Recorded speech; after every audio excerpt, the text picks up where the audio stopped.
C'est Gaston Lagaffe qui l'a donné, hein. C'est le courrier en retard. Et donc la question qui se pose, comment sont formés les anneaux?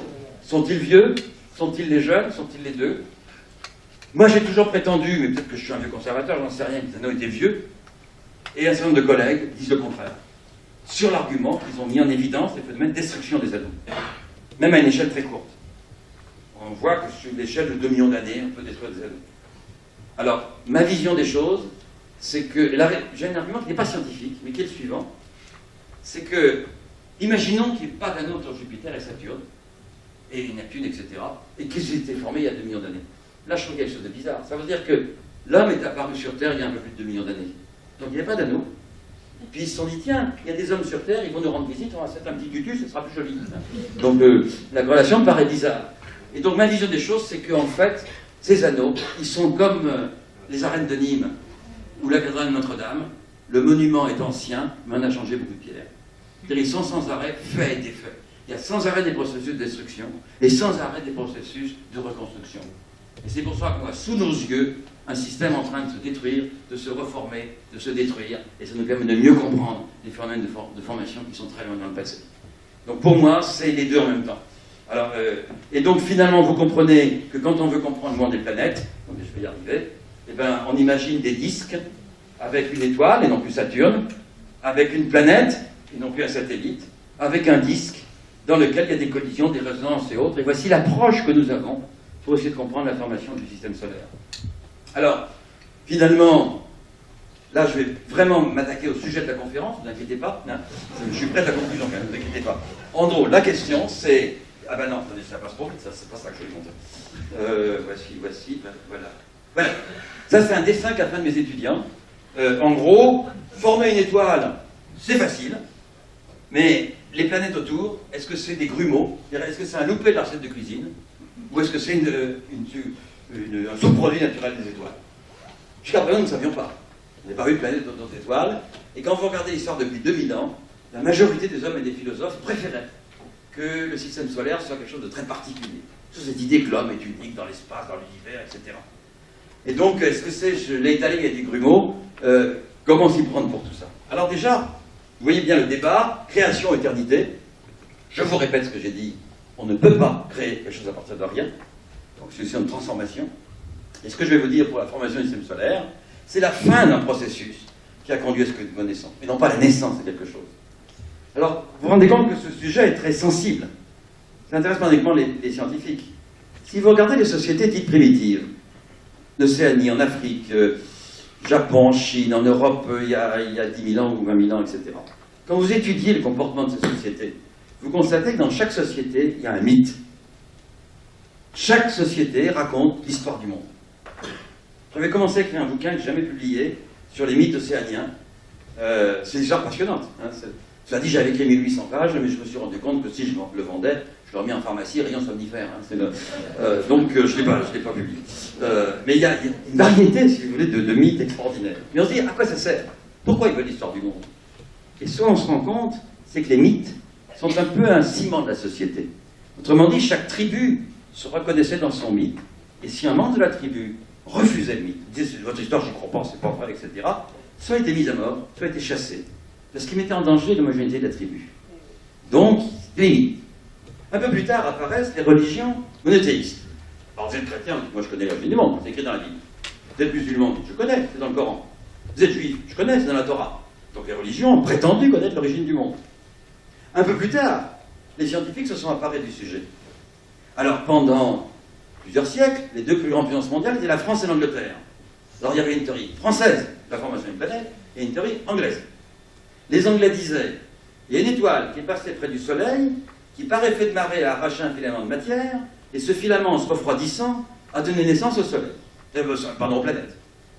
Et les Français disaient, non, c'est une nébulosité qui s'est formée au centre de laquelle le Soleil est apparu, et à la périphérie de laquelle un disque s'est formé dans lequel on a formé des planètes. Le débat a duré des siècles. On s'est aussi battu sur d'autres sujets. Hein. Ça a duré des siècles, et la réponse, on l'a eu en 1953. Et je voudrais quand même signaler au passage que c'est les Anglais qui avaient tort, il faut quand même le dire. Hein. Un peu plus tard, il y avait les deux plus grandes puissances mondiales, étaient les États-Unis et l'Union soviétique, entre 1945 et 1990. Alors il y avait une théorie soviétique de la formation des planètes, et une théorie américaine. Les deux disaient, dès que le petit corps se cogne, si je cogne durement, je casse, si je cogne doucement, j'embrasse, donc succession de mariage et de divorce, je forme des planètes. Mais les uns disaient, il y en a un qui arrive, qui mange tout le monde, qui prend le pouvoir, qui forme la planète. Les autres disaient non, non, tout le monde croit à la même allure, pas une tête qui dépasse, etc. Je vais deviner qui est soviétique et qui est américain dans cette approche. Hein. Vous voyez, autrement dit, il y a derrière la question scientifique toujours une petite question métaphysique, ou religieuse, ou politique, etc. C'est pas un sujet complètement neutre. Alors nous, comment on va faire? Alors simplement, au bout de tout ça, on a fait, comme je vous ai dit, l'inventaire. Alors, j'ai pas le temps de donner tous les faits. C'est un peu comme notre attitude, c'est comme celle d'un détective. Un crime a été commis, le détective arrive, il se doit d'être neutre, pas toujours, il doit d'être neutre, et il recueille des indices. Est-ce qu'il y a une trace de pas? Est-ce qu'il y a un cheveu sur un pantalon? Est-ce qu'il y a une tache de sang? Est-ce qu'il y a une trace de quelque chose? Et avec ces indices, il en fait un scénario. Et de temps en temps, il désigne un coupable qui n'est pas coupable. De temps en temps, un innocent qui n'est pas innocent, ou un innocent qui est innocent, etc. Et donc, nous faisons un scénario, la suite des indices. Alors maintenant, les indices accumulés sont nombreux. Et ce qui est quand même frappant, c'est qu'après s'être disputé depuis des millénaires, pour la première fois dans l'histoire de l'humanité, tous les scientifiques sont d'accord sur les grandes étapes de la formation des planètes. Nous sommes en désaccord sur les détails, nous sommes en accord sur les grandes lignes. Alors, attention, majorité ne peut pas dire vérité. On pourrait se tromper tous, j'en sais rien. Mais nous en sommes. Alors, qu'est-ce qu'on a finalement sorti? Alors d'abord, il y a eu beaucoup de tâtonnements. Par exemple, il y a un moine anglais qui vous disait que le système solaire était formé le 23 octobre, moins 4004, à l'aube. Comment il avait trouvé ça? Il comptait les générations de l'Ancien Testament, hein, et puis il regardait, et ça lui donnait la date de naissance du système solaire. Descartes qui mettait des tourbillons, Kepler qui mettait des solides emboîtés, enfin je passe rapidement. Si on m'avait invité pour faire cette conférence au XVIe siècle, je vous aurais dit que la Terre a 5738 ans, plus ou moins un an. Toujours pour la même raison, on compte les générations de l'Ancien Testament. Si on m'avait invité au XVIIIe siècle, Buffon, lui, il avait lancé un boulet de canon, et il avait regardé le temps que mettait le boulet de canon pour se refroidir. Et sachant que la Terre était chaude au début, il a extrapolé la Terre. Il a trouvé que la Terre avait 70 000 ans.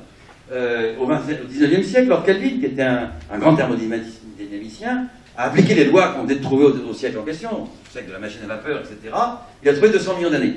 Darwin n'était pas d'accord en disant « mais moi, en 200 millions d'années, j'ai pas le temps de faire évoluer les espèces ». Et ce n'est qu'au XXe siècle, en 1953, la même date que ce que je disais tout à l'heure, qu'un Australien nommé Patterson a trouvé la réponse. Le système solaire, le Soleil et la Terre, ont un âge de 4,55 milliards d'années. C'est une découverte qui a énervé tout le monde, parce que Patterson a travaillé comme un cochon. Il a fait plein d'erreurs. Seulement, il a fait un nombre pair d'erreurs, chacune compensant les autres. Et comme je dis à mes étudiants, je fais l'éloge de l'erreur, je dis le jour de l'examen, ne faites jamais un nombre impair d'erreurs. Toujours un nombre pair. Et donc, tous les géophysiciens qui ont refait le calcul ont trouvé le bon chiffre, mais en faisant un calcul correct. Et donc, voici l'âge du système solaire. Alors, avec des méthodes de datation radioactive, bien entendu, il a fait ceci. Alors, les phénomènes, c'est des collisions. Eh bien, voici une collision où par gravimétrie, vous constituez un cratère qui est dans le Yucatan. Certains pensent que c'est comme ça que les dinosaures ont disparu. Vous avez le fameux meilleur cratère qui fait 1,2 km, où un corps de 60 mètres arrive vers la Terre, et d'un corps, on ne le verrait pas arriver. Si un corps comme ça arrive sur Paris, à l'instant, il fait un cratère d'1,2 km, et il détruit beaucoup de choses à Rouen, à Orléans, à Auxerre, etc. autour. Comme je dis toujours, comme on ne va pas arriver, profitant de l'instant qui passe. Hein, toujours. Alors ne vous inquiétez pas, une collision comme ça, la dernière a eu lieu il y a 50 000 ans, et il n'y en a qu'une tous les 50 000 ans, donc ne vous inquiétez pas. Hein. Alors voici des météorites. Tenez, ça c'est un météorite qui a écrasé le coffre d'une voiture. C'est un étudiant qui avait une voiture qui valait plus grand chose, que lui donnait son père, et paf, on voit la météorite ici. Et du coup, l'étudiant, il loue sa voiture au musée, du coup, il a gagné plein d'argent. Hein. Et ça, c'est un autre étudiant, c'est dans une chambre d'étudiant ici. Regardez, météorite a fait un trou dans le plafond, voilà, et a détruit l'ordinateur qui était en dessous. Hein. Et donc, maintenant, lui aussi, il a fait fortune en louant son ordinateur au musée. Comme je dis à mes étudiants, si vous voulez faire fortune, vous placez un ordinateur dans une pièce et vous ne touchez pas. Et vous attendez que la météorite arrive. Et donc, vous avez une chance qu'il en tombe une tous les à peu près 10 millions d'années. Hein. Donc, pas de problème. Alors, ils rigolent tous, mais j'en ai écouté. Il y a des gens qui jouent au loto, ils ont même dans de chance, et ils continuent comme des couillons à jouer au loto. Hein. Donc, vous voyez, c'est pareil. Hein, Donc, finalement, vous voyez que sur Terre... Alors, les collisions, ben, voici un mariage harmonieux, voici un divorce spectaculaire, voici plein de choses. Tout ça a lieu sans arrêt. Alors, je vois qu'on me fait des signes parce que... Donc, il faut vraiment que je finisse, là. Alors, des choses désagréables pour ceux qui sont de ce côté-là. Hein. Le système solaire, au début, vous avez nos grands-pères et nos grands-mères. Et donc finalement, quand on décrit l'origine du système solaire, on a 5 étapes. Première étape, un disque de gaz. Deuxième étape, dans ce disque de gaz apparaissent des grains de 2 cm, de 2 mm, de décimètres, pas plus. 10 de grains. Puis un disque de pentésimaux. Pentésimaux, c'est des machins qui font 100 mètres, 200 mètres, 300 mètres, maximum 1 km. Ensuite, un disque d'embryon. Embryon, ça fait 100 km, 200 km. Et ensuite, un disque de planète. 5 étapes. Disque de gaz, suivi d'un disque de grain, suivi d'un disque d'embryon, suivi d'un disque d'appendiséo, d'embryon et de planète. Voici le scénario que je vous dis en 10 secondes et que je ne vais surtout pas détailler. Alors, dans cette histoire-là, quand j'écris Enfant du Soleil, je décris ce scénario. Et je pensais naïvement, travaillant sur le sujet avec mes collègues, qu'on formait les petits d'abord et les gros après.